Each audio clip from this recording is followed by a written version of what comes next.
안녕하세요. 그린빌 가족 여러분. 오늘 화요일 아침.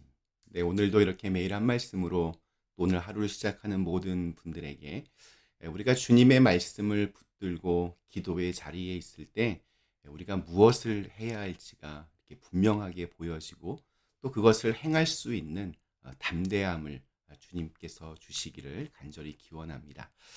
자, 오늘 저희는 마태복음 26장 우리 31절에서 46절의 말씀으로 함께 오늘 이 아침을 시작하도록 하겠습니다. 마태복음 26장 31절에서 46절의 말씀. 그때 예수께서 제자들에게 이르시되 오늘 밤에 너희가 다 나를 버리리라. 기록된 바 내가 목자를 치리니 양의 떼가 흩어지리라 하였느니라.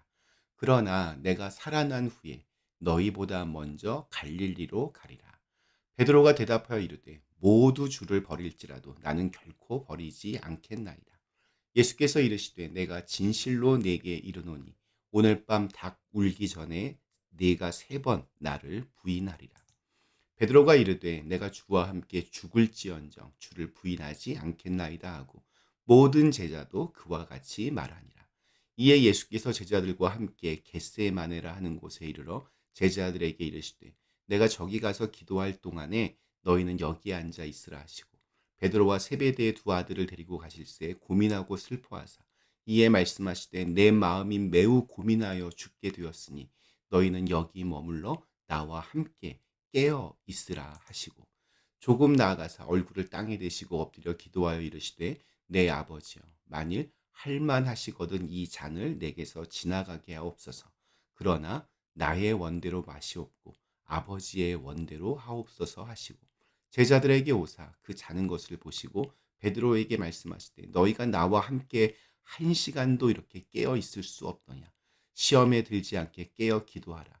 마음에는 원이로되 육신이 약하도다 하시고 다시 두 번째 나가 기도하여 이르시되 내 아버지여 만일 내가 마시지 않고는 이 잔이 내게서 지나갈 수 없거든 아버지의 원대로 되기를 원하나이다 하시고 다시 오사 보신즉 그들이 자니 이는 그들의 눈이 피곤함이러라. 또 그들을 두시고 나아가 3번째 같은 말씀으로 기도하신 후 이에 제자들에게 오사 이르시되 이제는 자고 쉬라. 보라 때가 가까이 왔으니 인자가 죄인의 손에 팔리느니라. 일어나라 함께 가자. 보라 나를 파는 자가 가까이 왔느니라. 아멘. 네, 우리 예수님께서 죽기 전날에 함께 했던 사람들은 다름 아닌 예수님의 제자들이었습니다. 그런데 그 시간 동안 예수님의 제자들이 보여주었던 모습은 참으로 연약하고 부족한 모습들 뿐이었습니다. 그들은 3년 동안이나 예수님과 함께 했지만 예수님이 어떤 분인지 또 무엇을 위해 오셨는지 잘 알지도 못했고 또 참으로 사랑하지도 못했습니다. 그런데 이러한 제자들의 모습은 우리가 또한 얼마나 연약한 존재요 또 부족한 존재인지를 그대로 보여주는 거울이기도 합니다. 오늘 읽은 말씀은 모든 제자들이 자신을 버리고 도망치게 되리라는 아주 충격적인 말씀으로 시작합니다. 주님은 우리보다 우리를 더 잘 아십니다. 사람의 연약함과 또 죄성을 누구보다 잘 아십니다. 그들이 특별히 더 악하고 부족해서가 아닙니다. 사실 이것이 우리들의 모습입니다. 이에 베드로가 발끈합니다. 베드로 역시 우리의 거울입니다. 누군가 당신은 완벽하지 않으며 당신의 충성과 신의는 한계가 있습니다. 당신의 믿음은 절대 흔들리지 않는다고 그렇게 자신하면 안 됩니다. 당신도 그저 연약한 죄인에 불과합니다. 이런 말을 누군가 나에게 하면 어떤 마음이 먼저 들까요? 특별히 자기 스스로 나는 이것만큼은 정말 자신 있다 확신하고 있었는데 주님께서 아니 너 그렇지 않아 이런 말을 하신다면 우리 역시 베드로처럼 이렇게 발끈할 것입니다. 베드로는 누구보다 자기가 예수님을 사랑하고 또 누구보다 자기가 의리가 있고 또 진실된 마음으로 충성한다고 믿었는데 주님이 그 부분을 건드리자 발끈하며 반응을 하게 된 겁니다. 우리 33절 베드로가 대답하여 이르되 모두 주를 버릴지라도 나는 결코 버리지 않겠나이다. 이는 장담하는 말이기도 하면서 동시에 어떤 항변의 말이기도 했습니다. 주님이 지금 제 마음을 모르셔서 하는 말씀입니다. 주님을 향한 저의 믿음과 충성은 절대 변하지 않을 것입니다.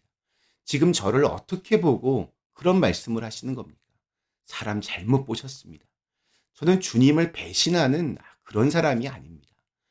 베드로는 울컥하는 마음으로 강하게 자신의 마음을 주님께 드러내었습니다. 그런데 예수님의 대답은 자신의 예상을 넘어섰습니다. 오늘 밤이 다 가기도 전에, 닭이 울기 전에 네가 나를 3번 부인할 것이다. 베드로의 이 장담이 어떤 한평생은커녕 1년도 아니고 한 달도 아니고 그날 밤이 다 가기 전에 무너질 것이라 이렇게 말씀하시는 겁니다. 스스로 생각하는 결단과 다짐이 얼마나 무력한 것인가, 자기 자신을 향한 확신이 얼마나 허망한 것인가를 주님은 그대로 보여주셨습니다. 이에 베드로가 다시 한번 자기는 절대로 부인하지 않겠다라고 말했고, 이번에는 다른 제자들도 절대로 우리는 예수님을 버리지 않겠다고 목소리를 높였습니다. 자, 그런데 예수님은 아무 말씀하지 않으시고 이러한 제자들을 데리고 주님께서 그들을 데려가셨습니다.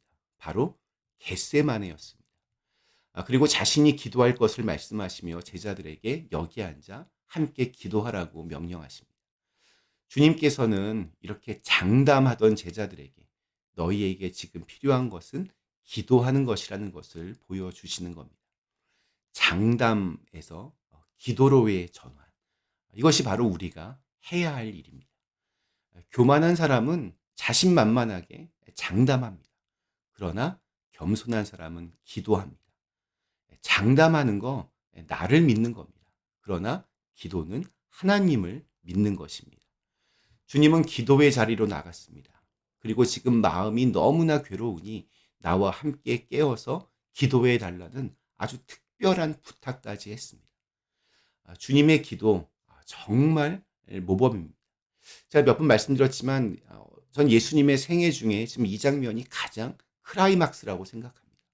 내 아버지여, 만일 할 만하시거든 이 잔을 내게서 지나가게 하옵소서. 그러나 나의 뜻대로 마시고 아버지의 뜻대로 하소서. 내 뜻대로 마시고 아버지의 뜻대로 하소서. 기도는 이렇게 자신을 내려놓고 주님의 뜻을 받아들이는 일임을 분명하게 보여주고 계십니다.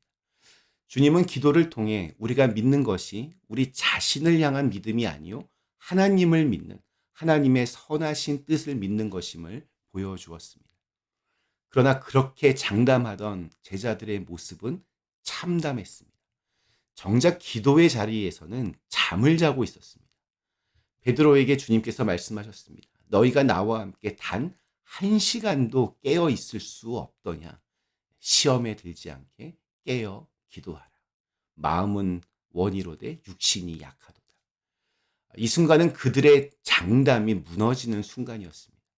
그들은 주와 함께 죽을지언정 절대로 주님을 부인하지 않겠다고 그렇게 힘주어 말했습니다. 그러나 그들은 주님이 죽음을 앞두고 기도하고 있는데 깨어서 1시간도 함께 기도하지 못했습니다. 태평스럽게 잠을 자고 있었습니다. 제자들은 예수님께서 2번째 기도하실 때에도 그리고 3번째 기도하실 때에도 모두 잠들어 있었습니다. 피곤했기 때문입니다. 결국 그들은 아무런 준비도 하지 못한 채 주님의 고난을 맞이하게 됩니다. 그리고 주님의 고난 앞에서 속절없이 무너지게 되었습니다. 오늘 읽은 말씀 우리에게 우리의 모습이 얼마나 연약한지를 아주 정직하게 보여줍니다. 우리의 믿음은 미약합니다. 우리의 사랑 또한 한계가 있습니다. 우리는 주님 앞에서 어느 것 하나 장담할 수 있는 것이 없습니다. 그러기에 주님은 우리에게 장담이 아닌 기도의 길로 우리를 인도하십니다. 오늘 우리에게 주신 하루 겸손한 마음으로 기도의 시간 또 기도의 자리가 우리들에게 있기를 간절히 기원합니다. 잠시 함께 기도하시겠습니다.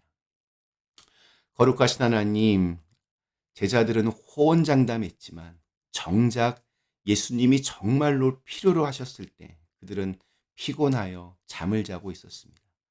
예수님은 기도하시며 자신의 사명을 그렇게 다시 한번 결심하십니다. 하나님의 뜻을 이루는 것이 정말 중요한 것임을 다시 한번 새기셨습니다. 이렇게 기도를 통하여 우리가 많은 것들을 준비하고 또 주님의 사람으로 빚어질 수 있는 은혜가 있게 하여 주시옵소서. 예수님의 이름으로 간절히 기도드리옵나이다. 아멘.